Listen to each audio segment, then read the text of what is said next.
நண்பர்கள் அனைவருக்கும் வணக்கம். இப்போ நம்ம பார்க்குறது வந்து டெல்டா மாவட்டங்களில் குளோரியான்னு அழைக்கப்படக்கூடிய ஒரு செடி.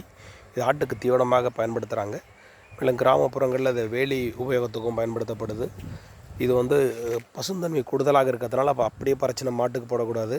சற்றே வெயிலில் போட்டு அதோட பசுந்தன்மை குறைஞ்ச பிறகு தான் நம்ம ஆட்டுக்கு பயன்படுத்தலாம். இது தமிழ்நாட்டில் பல்வேறு மாவட்டங்களில் வேறு பெயர்களையும் அழைக்கப்படலாம். மேலும் இது வந்து அதிகமாக ஆட்டுக்கு போடக்கூடாது. போட்டு ஆட்டுக்கு சற்று பழக்கம் ஏற்படுத்தப்பட்ட பிறகு தான் அது ஆட்டுக்கு கொடுக்கணும். இல்லைன்னா சில பகுதிகளில் ஆட்டுக்கு கழிச்சல் ஏற்படுத்துகிறதாகவும் ஒரு கம்ப்ளைண்ட் இருக்குது. அதை பார்த்து பயன்படுத்தணும். வணக்கம்.